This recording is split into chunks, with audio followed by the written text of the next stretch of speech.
Thanks, Vicky. Right, good morning everyone. Some of you I've met before. I think I've given a similar presentation to some of you, or might have met you guys professionally. As Kevin introduced me, I'm Matthew Simmonds. I'm from the National Treasury, and as Ronald Reagan once said, I'm here to help. I'm the head of the budget office. Within my division, we manage the budget process and compile the budget documentation,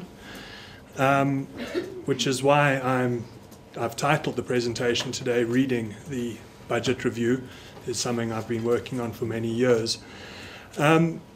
Last year, we achieved a #1 ranking in terms of the Open Budget Index. It's an assessment of budget documentation for transparency and ease of access of all budget documentation around the world.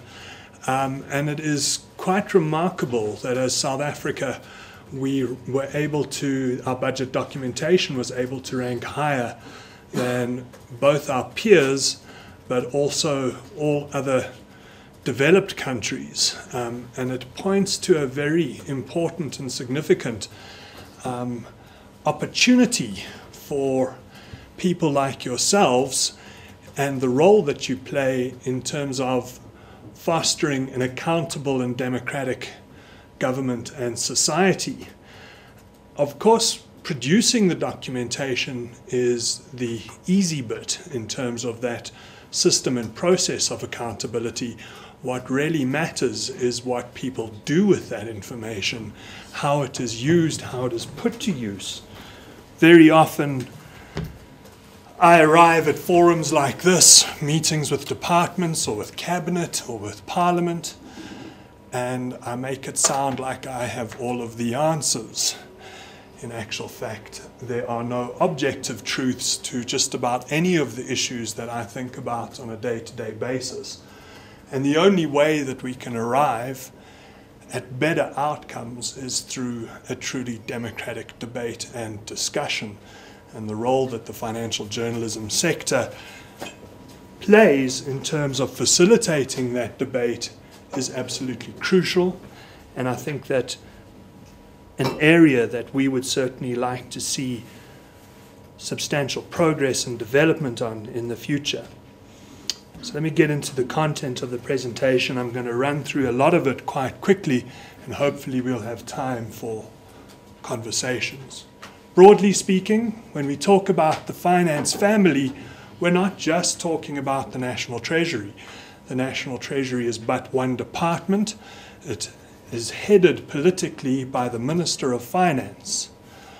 But underneath the Minister of Finance, you also have SARS, the GEPF, that's the Government Employees Pension Fund, the FIC being the Financial Intelligence Center, the DBSA being the Development Bank of South Africa, and the PIC being the Public Investment Corporation, whose responsibility is the investment mainly of the Government Employees Pension Fund and is one of the largest investment agents in the country.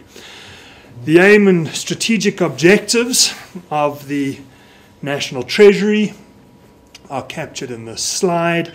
Economic growth and income redistribution are obviously very important objectives that we have to measure ourselves against and which we have to strive to achieve. But the area that we have direct control over is essentially the budget and how we allocate funds. And that needs to be prepared in a sound and sustainable fashion, and it needs to be prepared with rigor. Within and according to how we prepare it, we need to equitably divide resources between the three different spheres of government, levels of government being national, provincial and local. And we need to make sure that we are not placing an undue taxation or revenue burden on the economy.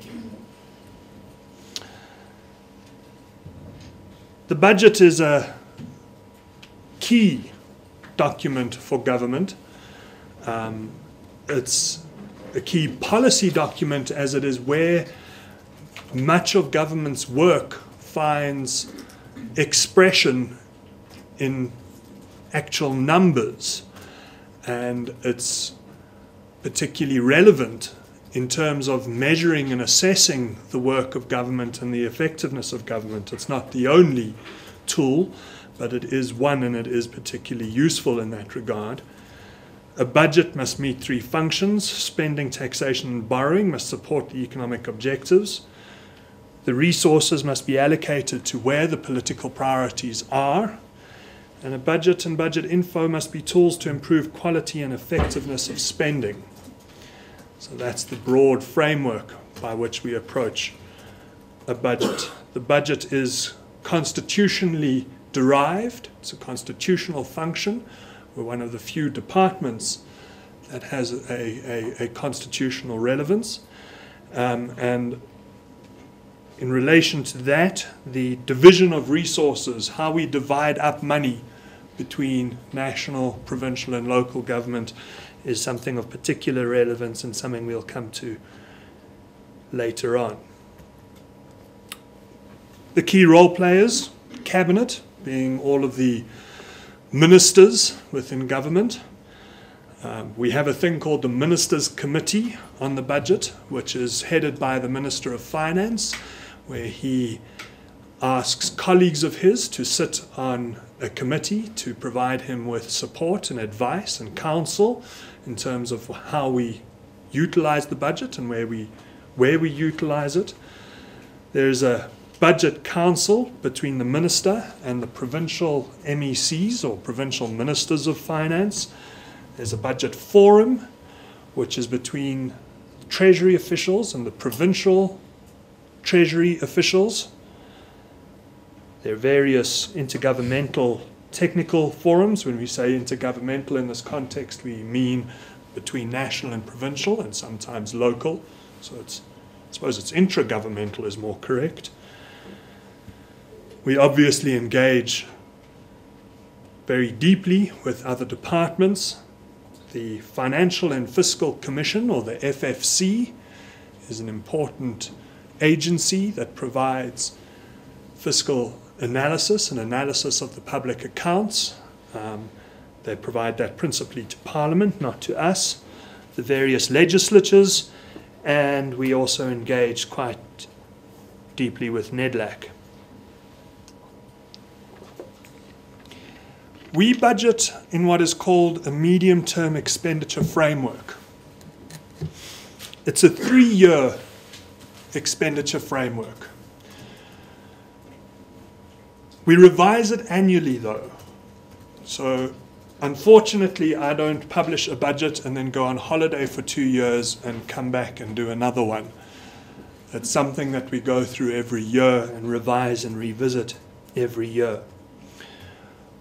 So for the 2012 budget, the one coming up in February next year, we will be appropriating money for the following year, being 2013-14, and we will give expenditure forecasts for the outer 2 years. Now, when we say appropriate, that is made into law, and it is governed according to the Public Finance Management Act and very strict censures. So we appropriate 1 year, so we appropriate the next year's money, and we provide forecasts for the outer 2 years. That's how the medium-term expenditure framework works. And the main goal within that is to give departments greater clarity in terms of the money that they will receive. Is to give them certainty in terms of their planning. So they're not sitting there and saying, okay, I've got money for something next year, but I don't know if I'm going to have it the year after that. And very often you want to say to departments, look, you're not ready to get money next year, but we would like to be able to give it to you in 2 or 3 years' time. So it allows us to provide very important signals to departments. It also means we publish the deficit and the financing requirement on a 3-year basis, and that provides very important signals to the bond market in terms of our plans to raise bonds within the market and the setting of prices within that context. Of course, when you attempt to move things to a 3-year planning horizon, what very clearly happens is people continue to fixate on the first year. That's the year that is appropriated. That's the year that they really worry about, and it's a constant struggle to try and get departments and even ourselves to think about that medium-term environment. And even within the financial journalism reporting on the budget, there's still a high degree of fixation on next year. In my opinion, I think we could do a lot better if we started to think more about medium-term trends in terms of tax, expenditure, and borrowing rather than just fixating on the first year. Let's skip that. I think we ran out of time if we go into that. It's not terribly interesting anyway. The budget review, I don't know if any of you have actually seen it. It's a very attractive, terribly well written. Laugh a minute, really. It's a great read, I must say, having read it many, many times. But what are you going to look for if you pick up a budget review? What is it that you're going to find? Chapter 1 is obviously your introduction, but it's also an overview and policy themes. And if you're only going to read one chapter of the budget review, this should be it.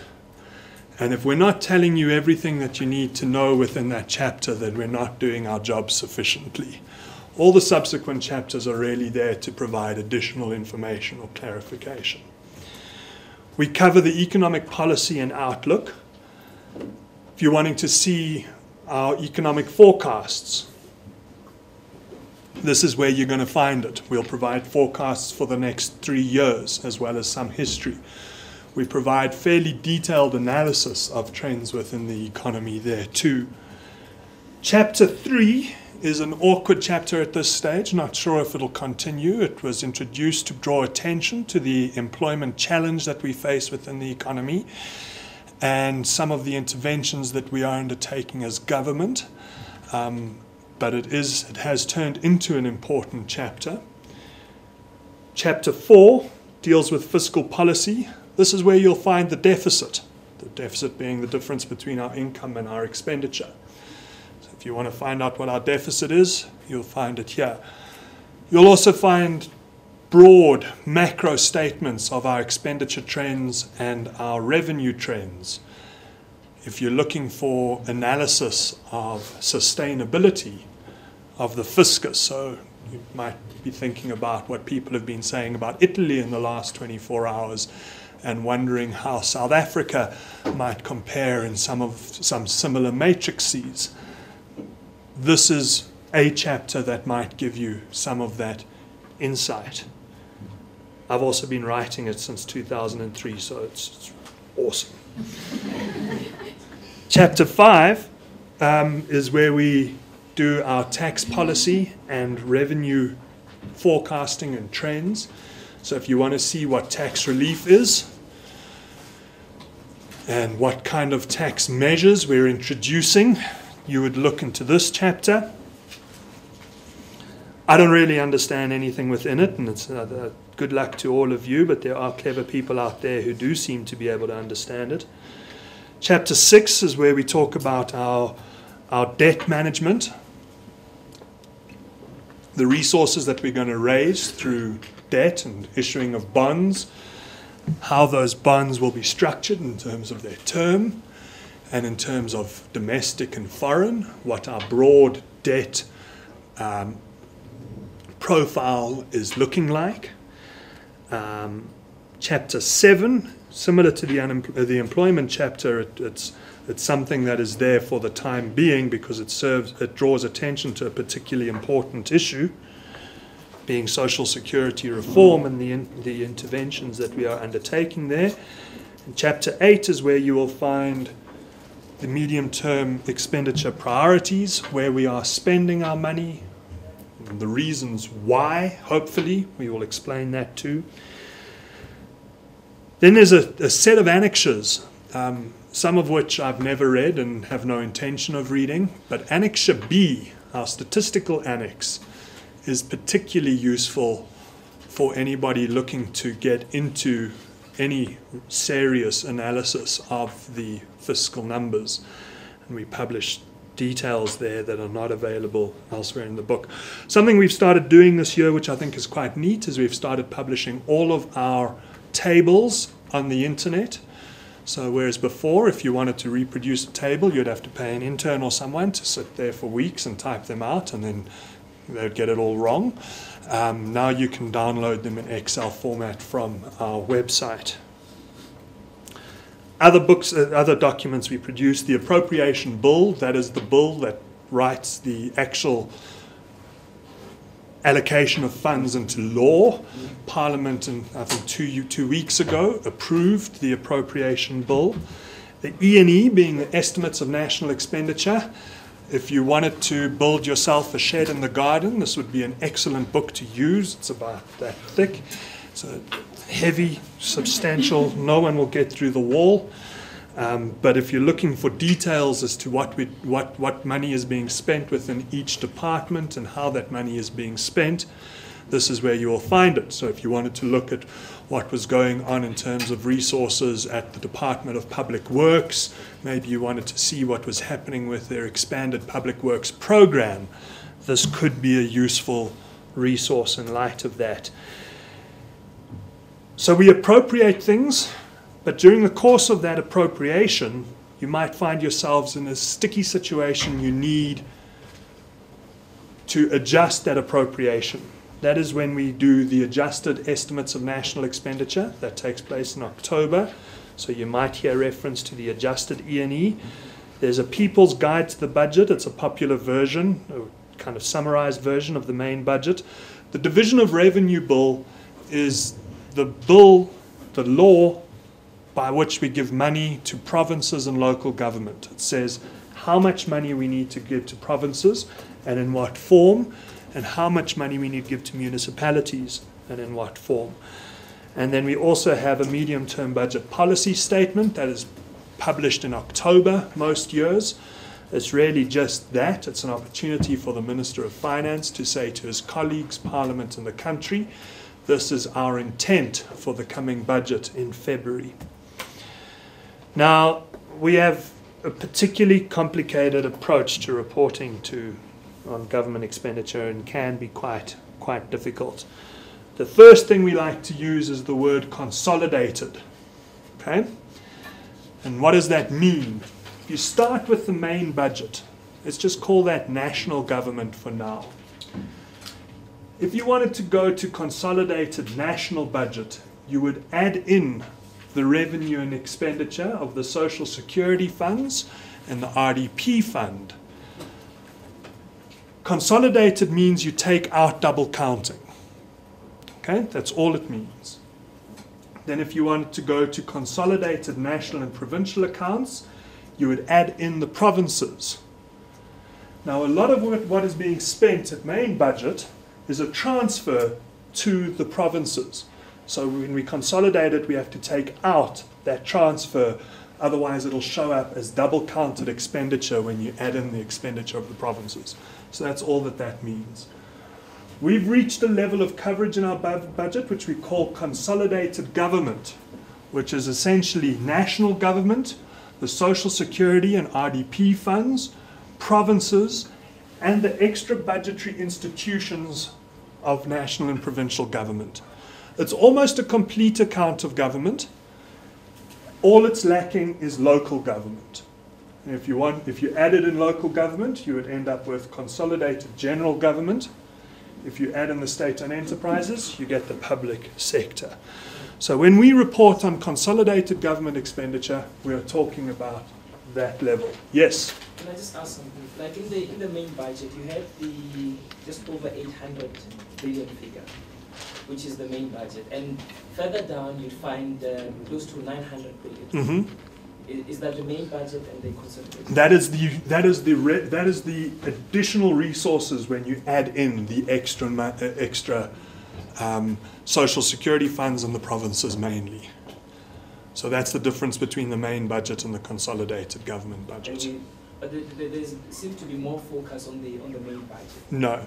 These days we hardly ever talk about the main budget. If you look at the budget review this year, I think there's almost no reference to the main budget except in very specific circumstances. The main budget would be which figure? Main budget, I don't even know the number off the top of my head because we don't analyze it anymore, but it would be around 800 billion rand.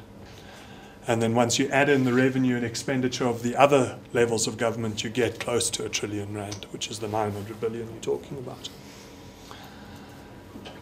So when you get to the budget review and you open it up in chapter 4 and you're looking for some information, this is what you're going to see. The Consolidated Government Framework with expenditure for this year of 825 billion rand, rising to just over R1 trillion. This is what is appropriated. This is just a forecast. Sorry, that's revenue. What I'm talking about. Here's the expenditure. It's sounding wrong. 979 billion of expenditure. And then the revenue, you then have the deficit being the budget balance. If that was a positive number, we would have a surplus. So, yes? In your appropriation column, why is your expenditure greater than your revenue? Because we're running a deficit. Okay. It's greater than our revenue by 155 billion rand. And that is the amount of money we need to go and ask very kind people in the rest of the economy to lend us so that we can continue to do the excellent work that we're doing. With that borrowing comes interest, because we have to pay people. They don't lend it to us just because we're doing excellent work. They lend it to us because we pay them to lend the money to us. And that is interest or the debt service costs. I'll show you a graph just now that'll show what happens when you borrow this kind of money. Your interest costs tend to climb and climb very quickly.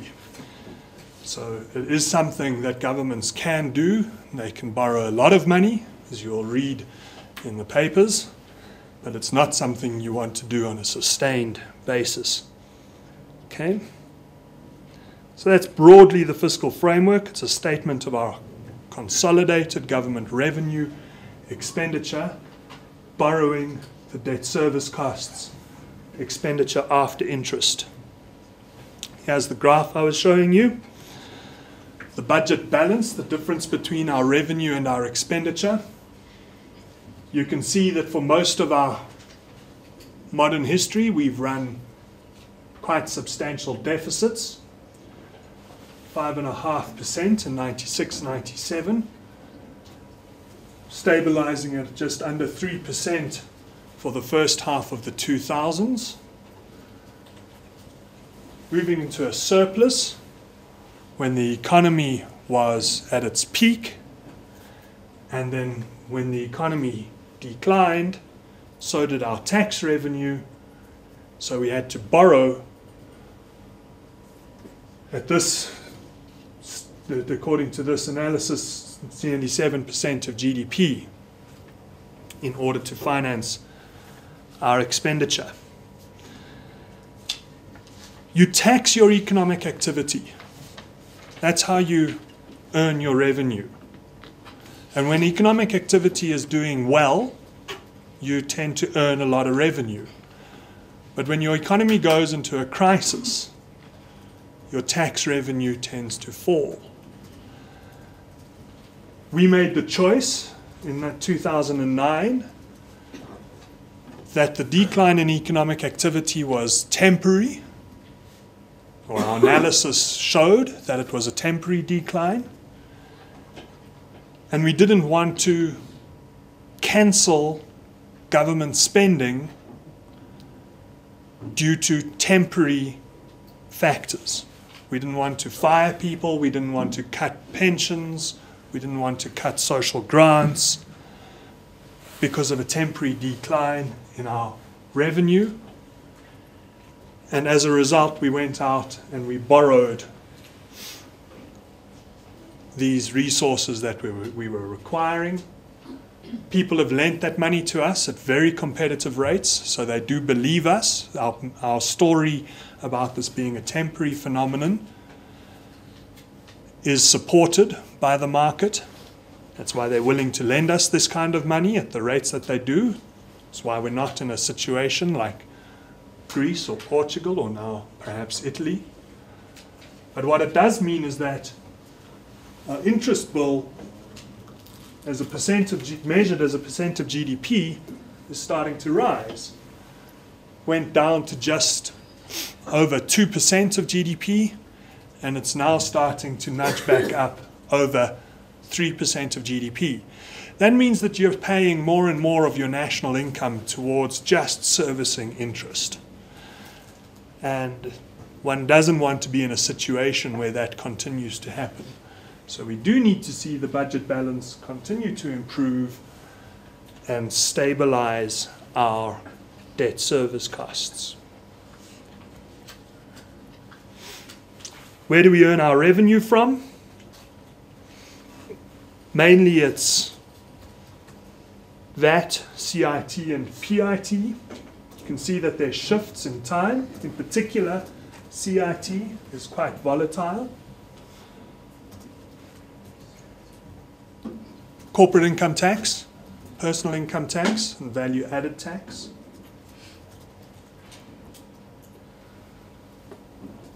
We have grown government spending very substantially. How you read this graph is what we do is we say, if in 2005-06 you had 100 Rand, how much do you have now? And the answer is 160 odd. And that's adjusted for inflation, so that's a 60% increase. It's a very substantial increase in the money that we have available to us to achieve the very important social and economic goals that we've set ourselves. You can see that as a percent of GDP, government spending accelerated very sharply, especially while the economy slumped. That was partly a deliberate decision. When the rest of the economy slows, you do want to keep some part of it going to support other agents within the economy. And so we did allow government spending to increase to 32% of GDP. The quid pro quo, though, is that as the economy accelerates and recovers, you need to see government spending come down. It comes down as a percent of GDP, not in total resources. You can see that total resources do continue to grow, but as a share of our economy, government does need to come down. One of the very important reasons for that is because we will be faced with another economic crisis. There are not many things I know, but that is one of them. I don't know when it will be, and I don't know how bad it will be, but I do know that it will come again. And when it does come again, you want to be able to jack up government's share of the economy again. So you want to be able to run these cycles. What do we spend our money on? For 2010-11, majority of our spending, 35% of it, went to compensation of employees. It's our wage bill. Government services are generally delivered by individuals. Many of our services are very labor intensive. Teaching is very labor intensive. Policing, very labor intensive. It doesn't matter what changes in medical technology, it still takes the same amount of people to change a bedpan or to make a bed in a hospital than it did 100 years ago. So this is likely to remain the case. We also transfers to households, the light grey bar. That's our social grants, things like the old age pension, the child support grant, the disability grant. Goods and services, What makes that up is mainly medical equipment, short-term medical equipment, medical supplies, teaching supplies, but also the desks, chalk, chairs, the pens I order, etc., etc. Capital has been disappointing. It has grown from 5.2% of our expenditure to 6.7%, and we're hoping to continue growing it, but we would like to be able to grow it much stronger than that. Capital is your investment, and your investment is a crucial determinant of the economic growth potential of your economy.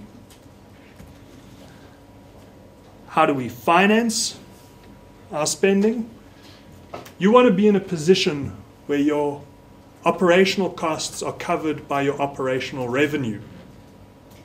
If you're not, then you are borrowing from the future to pay for things that you're using now. You're building up liabilities, but you're not building up assets to help you pay the interest on those liabilities.